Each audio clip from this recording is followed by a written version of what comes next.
Assalamualaikum Pak Ustadz.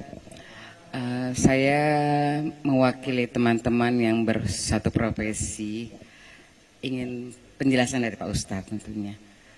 Kita banyak sekali di-share tentang bahwa artis itu gimana nih? Tidak boleh. Kita sebagai artis itu sebenarnya haram. Gimana menurut Pak Ustadz?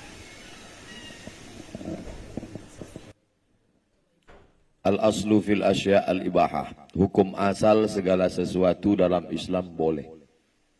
Hukum asal sesuatu dalam Islam bukan haram. Al-aslu fil asya' al-ibahah. Hukum asal segala sesuatu adalah boleh. Makanya yang mesti ada itu label haram. Bukan label halal. Karena hukum asalnya adalah halal. Kalau sudah halal dikasih label halal kan berarti 2 kali lipat. Di mana letaknya haram? Maka kalau ada orang haram ditanya, kenapa Ustadz ada orang mengatakan artis itu haram? Yang pertama, karena membuka aurat. Lalu kalau yang dia perankan itu seorang ibu, pakai jilbab, pakaiannya longgar, 20 episode, ke-20-nya nggak ada dia buka aurat. Di mana letak haramnya? Yang kedua, ada sentuhan kulit dengan tak mahram. Kebetulan dalam perannya itu selama 20 episode memang peran dia tak ada sentuhan. Orang ibu di Pantai Jompo tak ada bersentuhan dengan orang. Jadi harus dilihat di mana letak haramnya. Ustadz, itu tari persembahan itu haram. Ada tari persembahan menyambut bupati, menyambut gubernur kan disambut dengan tari persembahan. Saya tanya letak haramnya di mana? Karena digunakan kata sembah. Oke, kalau gitu nggak usah kita buat tari sembah. Namanya apa? Tari welcome. Menyambut selamat datang. Tetap haram juga Pak Ustadz. Kenapa? Karena yang menari itu anak gadis. Oke, kalau gitu jangan anak gadis. Kita latih anak TK. Anak TK nari kan lucu. Maka bupati, gubernur ketika melihat anak TK, ingat dia anak di rumah. Tapi kalau anak gadis, lupa dia bini di rumah. Maka kalau melihat sesuatu itu dilihat di mana letak haramnya. Salah satu sampel yang saya beri adalah haram karena membuka aurat, haram karena berapa banyak orang mengirim saya film-film pendek 5 menit yang tidak ada unsur haramnya tapi menyentuh hati. Yang paling saya ingat adalah ketika seorang gila tidur di depan ruko, dia usir, dia ini. Tapi ternyata orang itulah yang menyelamatkan dari pencuri. Tidak ada unsur haram di situ. Kenapa kita tidak pernah berpikir membuat film-film kemanusiaan tanpa mempertontonkan aurat, tanpa melanggar ajaran agama? Kenapa tidak buat film pendek yang menyentuh? Satu lagi film dari Cina, itu Thailand, yang film Cina pernah. Seorang direktur perempuan numpang di mobil karyawannya, mobil biasa. Akhirnya di tengah jalan, preman-preman orang kaya ngamuk. Disangka ini perempuan biasa, dia telepon, rupanya dia atasan, datang helikopter, akhirnya ketakutan. Enggak ada tuh buka aurat. Padahal bukan negara Islam. Kenapa kita tidak pernah berkarya dengan karya tanpa merusak ajaran agama kita, tapi yang kita sentuh adalah hati orang. Mudah-mudahan dengan ibu-ibu artis, kawan sahabat artis, berhijrah, tahajud, beribadah, Allah berikan ilham. Kita menyebutnya ilham, tapi kita menyebutnya good idea. Tiba-tiba muncul ide-ide kreatif untuk membuat penulis cerita, untuk membuat, sehingga nanti akan keluarlah film-film pendek, mungkin tidak difilmkan di bioskop, tapi justru viewernya lebih banyak daripada bioskop. Berjuta-juta. Film agama Ustadz sekarang paling tinggi ditonton 800.000 orang. Film agama paling tinggi 800, Dilan 6 juta. Tidak ada agama. Tapi film-film pendek coba lihat, ditonton berapa? Sekian juta, sekian juta. Artinya apa? Tidak ditonton di bioskop, no problem. Tapi ditonton orang di YouTube, di FB, di Instagram. Buat video-video pendek yang lebih menyentuh. Insya Allah, saya berharap penulis-penulis, artis-artis tetap berkarya. Hijrah tidak membuat berhenti dari berkarya. Berkaryanya sebelum hijrah filmnya buat na'udzubillah dosa, setelah berhijrah justru filmnya mengingatkan orang pada kebaikan-kebaikan insyaallah. Amin.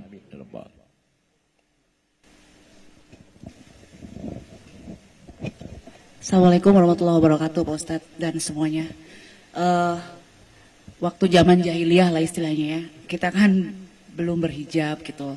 Terus kita ada diri kita di YouTube dengan sepertinya dosa jariah gitu. Bagaimana ya Ustadz untuk mengantisipasi dosa-dosa itu agar tidak terus-terusan, sedangkan kita minta ke YouTube juga nggak bisa gitu kan, untuk ditutup dan sebagainya. Itu satu. Keduanya ada yang bilang bahwa belum yakin, orang-orang itu bilang bahwa maulid itu adalah bid'ah gitu. Terus kemudian saya kebetulan memang punya grup sholawat gitu ya Ustadz ya, tapi pakai musik gitu, belum pakai hadroh. Itu hukumnya bagaimana? Begitu. Assalamualaikum warahmatullahi wabarakatuh. Tangan ini dulu membunuh orang paling mulia. Yang bicara namanya laki-laki berkulit hitam, Wahsy. Wahsy budak hamba sahaya yang dijanjikan dapat duit merdeka kalau bisa membunuh Hamzah. Maka dia bunuh Hamzah. Kata Wahsy, tangan ini dulu waktu jahiliyah sangat hina karena membunuh orang paling mulia, Sayyidus Syuhada, perang Uhud tahun ketiga. Bagaimana dia cara menembusnya? Tangan yang bergelimang dosa itu juga dia pakai untuk membunuh nabi palsu bernama Musailamah Al-Kadzab di kampung Yamamah pada masa pemerintahan Abu Bakar Siddiq. Tangan yang sama. Begitu juga wajah yang sama, action yang sama, merubah film-film yang lama menjadi film baru yang bernuansa hijrah, mengingatkan orang. Maka insya Allah ada sentuhan-sentuhan di situ yang mengingatkan kepada penonton, tolonglah hapus, buang file-file yang lama yang kalian simpan. Apakah dengan pesan lagu? Tidak mesti ceramah, tidak mesti artis lalu ceramah, Assalamualaikum, hai seluruh Indonesia, kalian delete semua filmku ya. Dengan bahasa dia, dengan bahasa tubuh atau dengan bahasa kiasan atau dengan supaya, dan saya yakin orang yang sudah ngaji melihat itu, oh kasihan kita delete. La yukallifullahu nafsan illa wus'aha. Allah tidak akan membebani orang lebih dari kemampuannya. Mudah-mudahan illa man taba, siapa yang taubat, wa amana, beriman dengan iman yang benar, wa amila amalan salihah, beramal soleh. Kalau tiga ini dia lakukan, ulaika, mereka itu yubaddilullahu sayyiatihim hasanat. Semua perbuatan dosa mereka dulu bukan diampuni Allah, diganti Allah dengan pahala-pahala kebaikan. Mudah-mudahan ibu, bapak termasuk yang diganti dengan pahala kebaikan. Dua, masalah maulid itu bid'ah. Yang jawab bukan Abdul Somad, Al-Hafiz Ibnu Hajar Al-Asqalani. Kalau disebut Al-Hafiz berarti hafalan hadisnya 300.000 hadis. Kemarin pada tanggal 10 Muharram, ibu puasa apa enggak? Puasa. Namanya puasa Asyura. Kenapa puasa Asyura? Karena hari itu Allah menyelamatkan Musa. Padahal Allah menyelamatkan Musa satu kali. Tapi diulang bertahun-tahun. Apa hubungannya dengan maulid? Kalau selamatnya Musa boleh disyukuri, maka adakah nikmat yang lebih besar daripada selamatnya Musa? Ada. Apa dia? Lahirnya Muhammad sallallahu alaihi wasallam. Buka itu nama kitabnya Al-Hawi lil Fatawi. Maulid boleh. Yang ngomong siapa? Al-Hafiz, hafal hadis 300.000 hadis.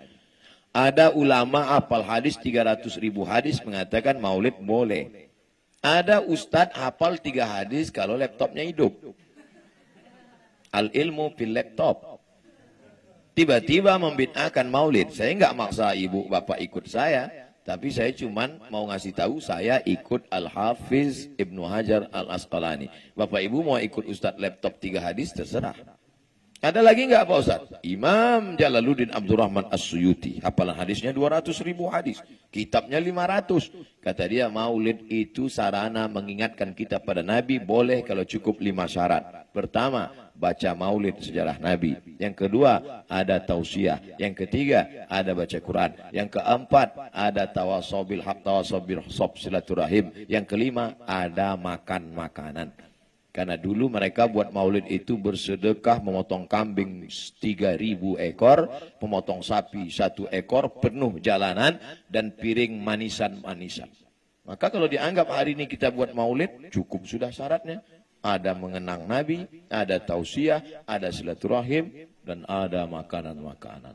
Masya Allah. Maka dari tadi saya tidak melihat ke sana, takut hilang bahan konsentrasi. 3. Tentang masalah musik. Buka nama kitabnya Fiqhul Musiqa wal Aghani, fikih musik. Nama penulisnya Syekh Yusuf Al-Qaradawi. Ikatan Ulama Sedunia, dia ketuanya. Tinggalnya sekarang di Qatar. Doha, Qatar. Jabatannya pimpinan Fakultas Syariah di Universitas Qatar. Kata beliau, musik sama seperti omongan. Kalau isinya baik, maka baik. Tapi kalau isinya tidak baik, maka tak baik. Musik, gitar, biola, saksofon, akordeon, keyboard, isinya baik. Solawat, doa untuk nikah, mengingatkan pada Allah, mengingat mati. Bagus, terus berkarya. Tapi saya dibully terus Pak Ustadz. Bully membuli ini kan cuma dua. Kalau kita capek, dia terus. Kalau dia capek, kita terus. Maka kita terus, jangan berhenti. Gitu aja kok capek. Wallahu a'lam bishawab.